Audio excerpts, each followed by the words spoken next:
Swayam Prabha. Digital India. Educated India.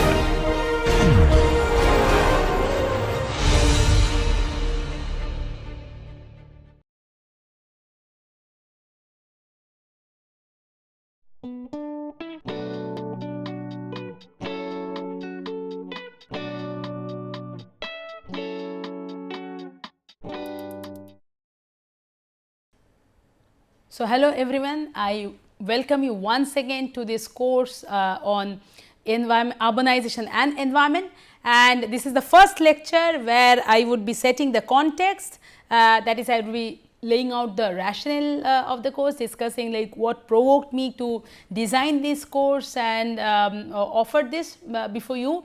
And I think after this first lecture you will also get an idea about the direction of this course itself, this course on urbanization and environment.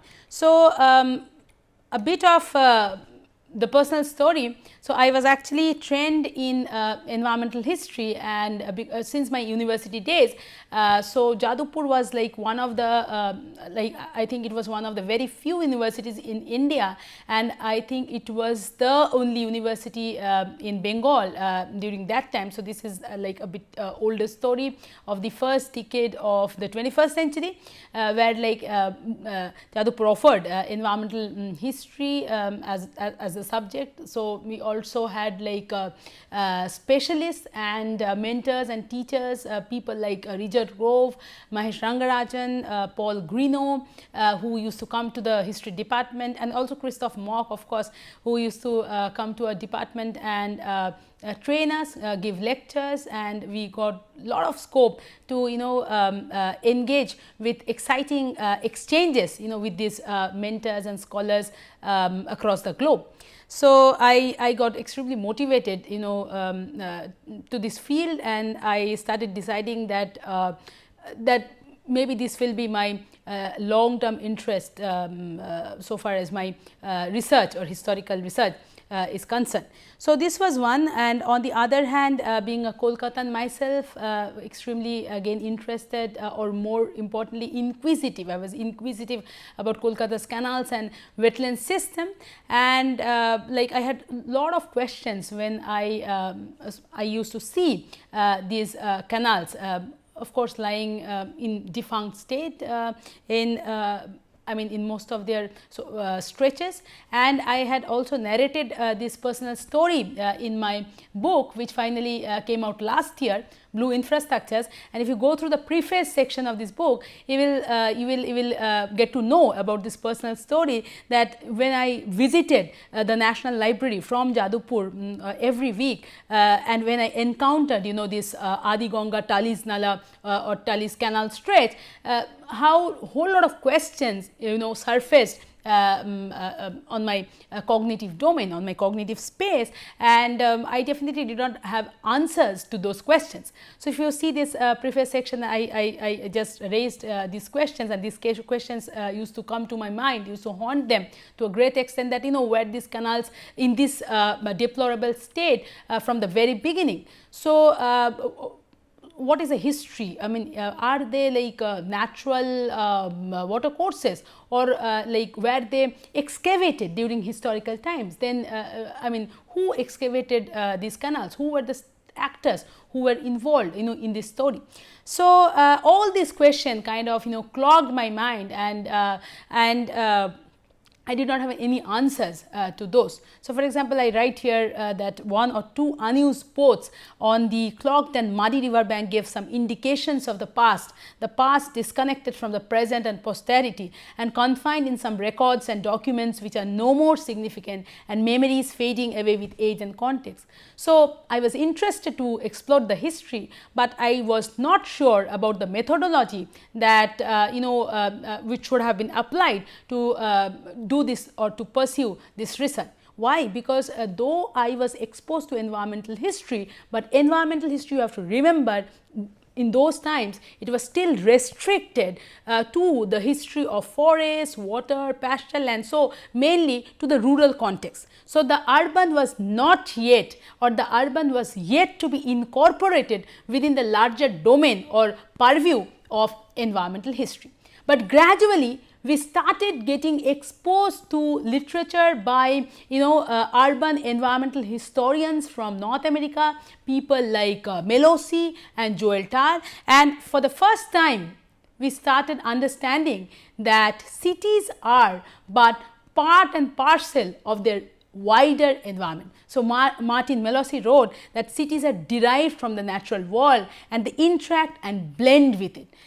And Melosi also wrote in another piece 2001, he said that what is urban, he tried to describe like what is urban environmental history. So, he explained urban environmental history in terms of the study of the natural history of the city with the history of their with the history of city building and their possible intersections. So, this this kind of framework or this approach provided me and provided us with the edge to then carry on urban environmental history, to then carry on the history of the canals and wetland system for the city of Kolkata. So, the previous story was actually about the first decade of the 21st century. So, now I will be drawing your attention to the second decade of the 21st century. Like the disclaimer is these like decades, they are not like sacrosanct chronological categorizations, but just to give you a fair idea about what was actually going on. So, the second decade of the 21st century, roughly if you consider the time period between 2010 and 2020 and of course, like not exactly 2010, but also little I mean the years preceding 2010 as well. So, what was happening was that scientific literature and also policy prescriptions addressing the urban environment intersections started flooding the scene. And for the first time there were a whole lot of discussions about this relationship between the urban and the environment. And I very much think that the context of extended urbanization or planetary urbanization or urbanocene, whatever. So, this particular context that when the world started having more urban population than rural population, when the urban population surpassed the rural population first time in 2007, and when this was made clear in the World Urbanization Prospect 2008, then of course, there were a whole lot of hue and cry about knowing this relationship, understanding this relationship between urban and environment. So, how was the relationship between urban and environment understood and perceived in this scientific literature and policy prescriptions? Unfortunately, this relationship was still perceived from the antithetical point of view, where urban and environment, if you go through these reports, they appear to be contradictory. More specifically, the relationship seemed to be explained in terms of inversely proportional relationship or inversely proportional correlation. So, definitely then the urban at the cost of the environment. So, cities, contemporary cities were portrayed, perceived and projected as consumption cities or consumerist cities, and also this kind of projection is not erroneous, because like if you go through recent data sets, you will see that for example, the global urban footprint is now up between 2015 and 2050 by like 1.3 million square kilometers. So, which is 171%, which is 171% increase from the period prior to 2015. Again, for example, if you see the human energy expenditure from 1950 to the present times. So, this human energy expenditure related to mainly like fossil fuel from 1950 to the current times is more than the entire span of the Holocene, which is actually 11,700 years.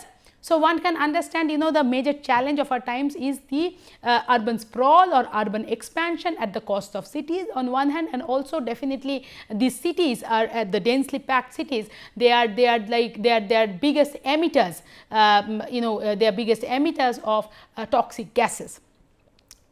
But then the question is,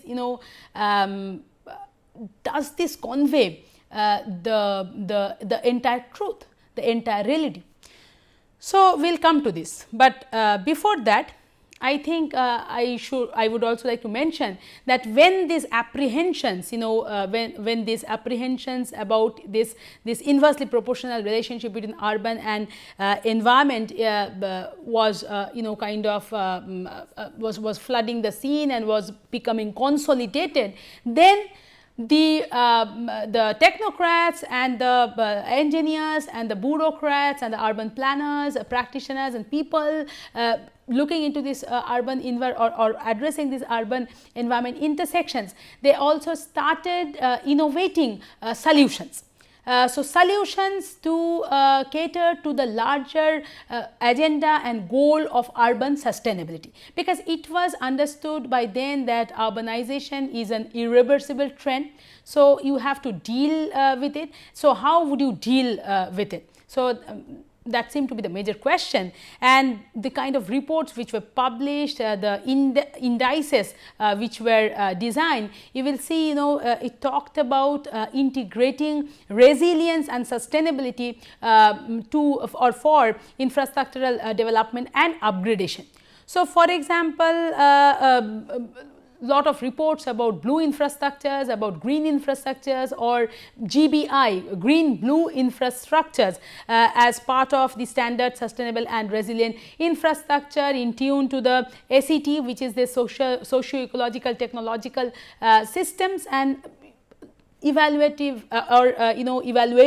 evaluation frameworks and assessment mechanisms were designed and implemented to do a comparison across these infrastructures, like infrastructure designs like green infrastructure, hybrid infrastructure, in terms of their reliability, in terms of their cost effectiveness, and also benefits that the urban could accrue from this. And in tune to this, several programs or several initiatives and plans like smart city, high density city, eco city, eco-friendly cities, green cities, zero carbon cities were talked upon and implemented. And finally, in 2012, UN Habitat, it published a report on sustainable urbanization, where sustainable urbanization was depicted as the post-2015 development agenda of the United Nations. And of course, it embraced cities, and it was very appreciative of cities, where cities were kind of projected as engines of growth and locus of development. So, this is from this report, page 7. So, you can understand how UN Habitat was hopeful about cities, and why it pointed out that this urban development actually has to be promoted, but in a sustainable fashion. So, I have quoted from UN Habitat report. So, where UN Habitat says that cities make countries more prosperous. Countries that are highly urbanized have higher incomes, more stable economies, stronger institutions, and are better able to withstand the volatility of the global economy than those with less urbanized populations. So, cities around the world are playing an ever increasing role in creating wealth, enhancing social development, attracting investment, and harnessing both human and technical resources for achieving unprecedented gains in productivity and competitiveness.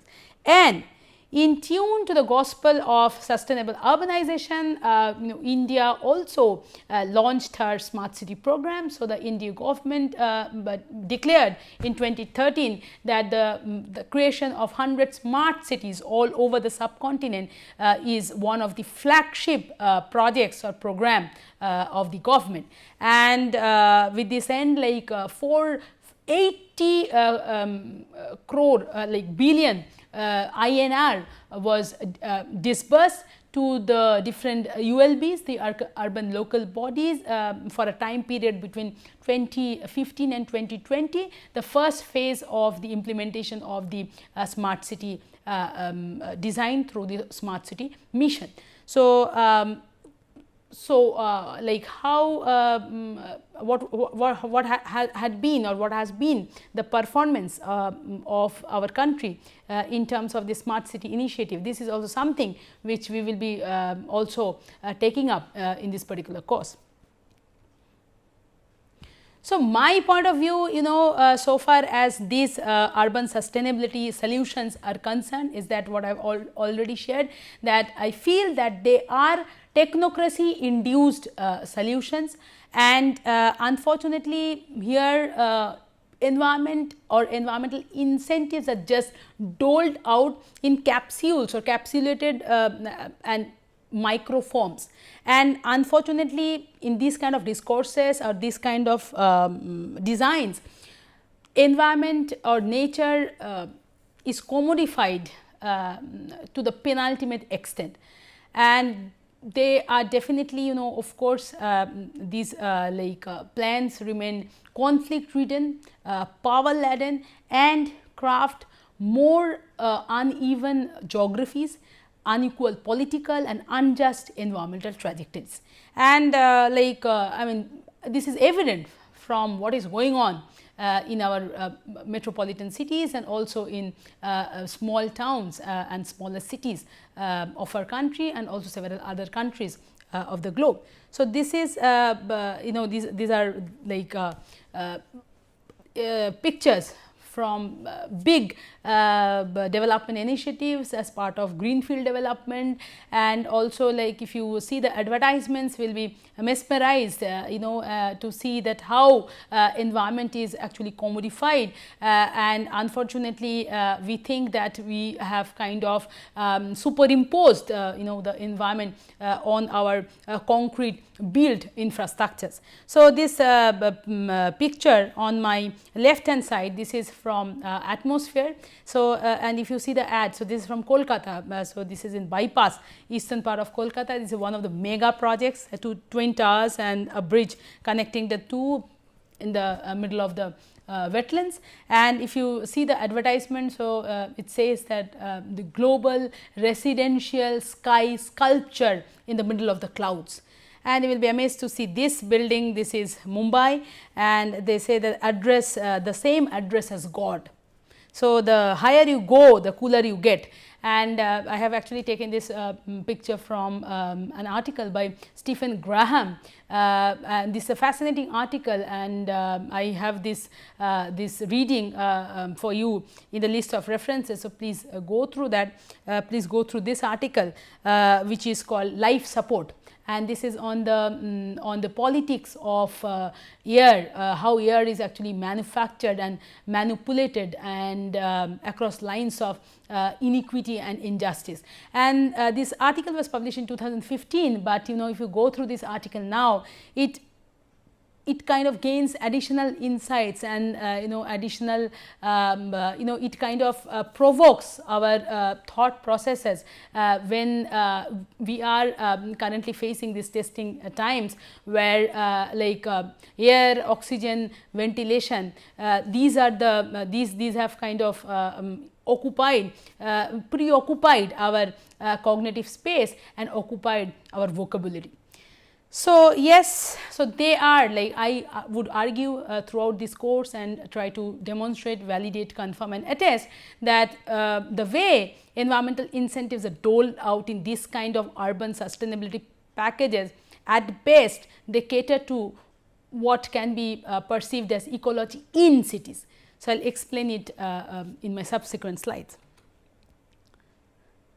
So, I was talking about, or I was discussing the second decade of the 21st century, and by the time the second decade of the 21st century was supposed to come to the end.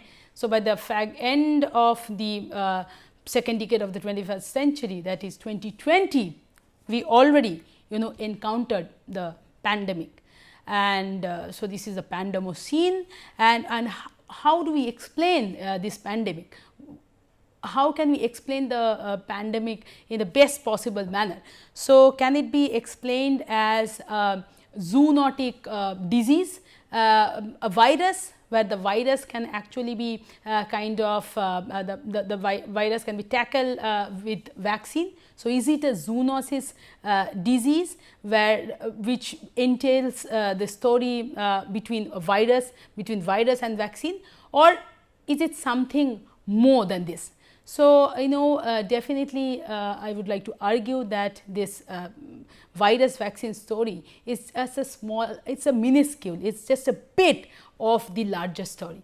So, like in 2005, long back actually, Wilcox and Gobler, when they discussed about this infected diseases, the emergence of infections, the emergence of infectious disease, more frequent outbreaks, leading to more frequent outbreaks of epidemics in the world, again in the 21st century. So, for example, so in 2009, 2013, there were series of outbreak in the form of like SARS-CoV, MERS, which is Middle Eastern respiratory syndrome, then H1N1. So, multiple infectious diseases were breaking out, leading to the outbreaks of epidemics, and Wilcox and Gobler, they pointed out that it is important to basically explore the social and ecological factors affecting infectious disease emergence.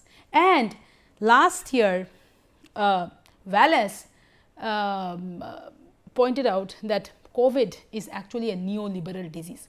So, we really need to look into larger processes of deforestation at the edge of cities, and this rise of infections, or the rise of infectious diseases and these epidemics need to be understood as paradigmatic components of contemporary urbanization and globalization processes. So, I would very much, I am keen to kind of explain this in terms of my recently formulated framework of what I call the Anthropocene or Capitalocene and Urbanocene together. So, this framework of the integrative and interactive and iterative era of the overlapping scenes. So, where the Anthropocene, Capitalocene and the Urbanocene, they have like cross-cutting existing relationship among them, and I think that this can be a useful framework to understand the current challenges of the world in terms of urbanization, in terms of environment, and in terms of the larger relationship between the two, so far as our present times is concerned, the contemporary times, but also historic, because this is like earth shattering, this is epoch making, remarkable temporal conjuncture. So, now we know that we are facing this Pandemocene, we are in the Pandemocene, and the urban sustainability solutions are really not working. They are creating more uneven geographies and more unjust urban environmental trajectories. Then what now and what next? So, I would like to argue that it is imperative now to actually re-ontologize the urban environment and the relationship between the two through a rigorous, robust and detailed epistemological exercise and exposure to urban environmental social sciences framework, with the ultimate axiological agenda of forging and crafting just and resilient urban environmental trajectories. So, I think this course is actually motivated to do this. So, this is the larger rationale and larger agenda of the course, where I would definitely be exposing you to urban environmental social sciences framework, which will enable you to re-ontologize the environment and urban environment, so that together we can think about and we can really we can really discuss and also dream for regenerative urbanization in and for a desired and good Anthropocene. Thank you.